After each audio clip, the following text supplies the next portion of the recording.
વડોદરામાં મધુનગર પાસે કરોડિયા ગોરવા રોડ પર યંગસ્ટર ગ્રુપના ગણેશજીની આગમન યાત્રા નીકળી હતી.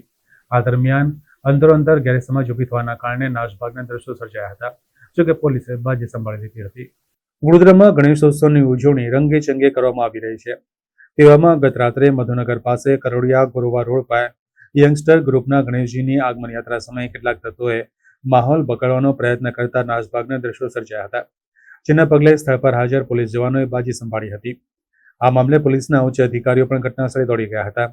સમગ્ર મામલે ડીસીપી જુલી કોઠિયાએ જણાવ્યું હતું કે ગણેશજીની યાત્રા નીકળી હતી અને વરસાદી વાતાવરણ હતું અને ડીજે તેમજ ગણેશજીની મૂર્તિનું વચ્ચેનું ડિસ્ટન્સ વધી જતા ડીજેની હાઇટ વધારે હોવાથી આગળ વાયરને પગલે ટોળાને સૂચન કરતા હોહા દેકારો કરી મૂક્યો હતો.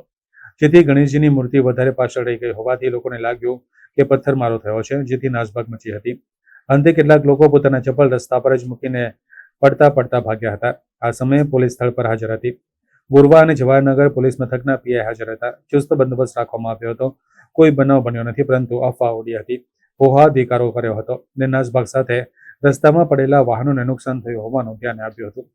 આ નુકસાન કોણે કર્યું છે, ક્યારે થયેલું છે, કોના દ્વારા કરવામાં આવ્યું છે, તે તપાસ કરવાની કાર્યવાહી ચાલુ છે. જોકે સમગ્ર ઘટનાના વિડીયો સામે આવતા કેટલાક અટકચાળ તત્વોએ બૂમ મચાવીને વાતાવરણ ઉશ્કેરવાના પ્રયત્નો કર્યા હોય તેમ જણાવે છે.